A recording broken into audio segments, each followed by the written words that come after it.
খিচুড়ি ভালোবাসে না এমন মানুষ কিন্তু খুব কমই আছে। আপনাদের সাথে আজ একটি দারুণ সহজ রেসিপি শেয়ার করব, যে পদ্ধতিতে আপনি খিচুড়ি বানায় বাসায় যদি আপনার পরিবারের লোকজনদেরকে খাওয়ান, আপনার সবাই প্রশংসায় পঞ্চমুখ হয়ে থাকবে।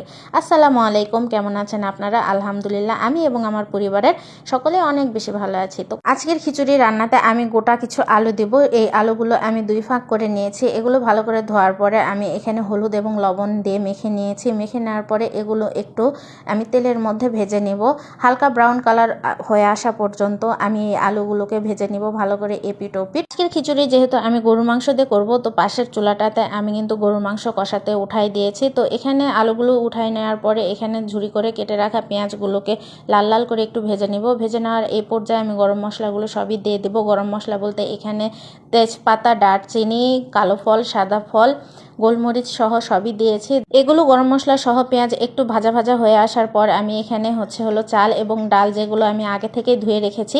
এখানে আমি চিনি আতপের চাল দিয়েছি 3 কাপ এবং ডাল দিয়েছি 2 প্রকারের, মুগ ডাল আর মসুর ডাল। এই 2 প্রকারের ডাল দিয়ে আমি বেশিরভাগ খিচুড়ি রান্না করি, কারণ এই 2টা ডালই আমার কাছে সবচেয়ে বেশি ভালো লাগে। চালগুলো সহ এই মশলাগুলো আবারও ভালোভাবে একটু ভেজে নেওয়ার পরে এখানে আমি ফালি করে রাখা কাঁচামরিচগুলো দিয়ে দিব। দিয়ে দেওয়ার পরে আবারও একটু ভাজা ভাজা করে নেওয়ার পরে এখানে আমি দিয়ে দিব আদা রসুন বাটা এবং জিরা বাটা। তারপরে পরিমাণ মতো লবণ এবং হলুদ গুঁড়ো দিয়ে আমি আবারও ভালোভাবে একটু ভেজে নিব। ভেজে নেওয়ার পরে আমি এখানে মাপ মতো পানি দিয়ে দিব। পানিগুলো আমি কিন্তু আগে থেকে বলক তুলে রেখেছিলাম। এখানে আমি চিনি আতপের চাল ব্যবহার করেছি। আমি চাল ডাল মিলে 5 পট ব্যবহার করেছি। আমি রাইস কুকারের পর্দে যেহেতু 5 পট নিয়েছি চাল ডাল, আমি সেই অনুপাতে রাইস কুকারের পর্দে 10 পট পানি বলক তুলে নিয়ে এখানে আমি দিয়েছি। এখানে পানি দেওয়ার পরে আমি ওই ভেজে রাখা আলুগুলো এর মাঝে দিয়ে দিব। যেহেতু আলুগুলো আধা সেদ্ধ অবস্থায় ছিল, এখানে আলু ভালোভাবে দেওয়ার পরে আমি যে মাংসগুলো আগে থেকে কষিয়ে রেখেছিলাম সেই মাংসগুলো এই পর্যায়ে আমি দিয়ে দিব।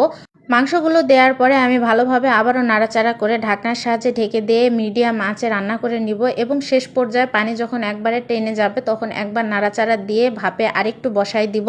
দিয়ে একদম লো হিটে আরও 5 মিনিট রাখার পরে আমি চুলার জাল বন্ধ করে দিয়ে নামিয়ে নিব, কারণ এই পর্যায়ে খিচুড়িটা একদম রেডি হয়ে যাবে। এর চেয়ে বেশি আঁচ দিলে হয়তোবা পুড়ে যাবে। একদম খিচুড়িটা পারফেক্টভাবে কুক হয়েছে। এখন পরিবেশনের পালা। এই খিচুড়িটা এমনিই খাওয়া যায়, কোনো কিছু এক্সট্রা আর বাড়তি করা লাগে না। তো আমি তবুও পটল ভাজি করেছিলাম, সাথে লেবু এবং শসা দিয়ে আমি আমার পছন্দ মতো কাঁচামরিচ দিয়ে সাজিয়ে নিয়েছি। আপনারা আপনাদের পছন্দ মতো করে সাজিয়ে নেবেন।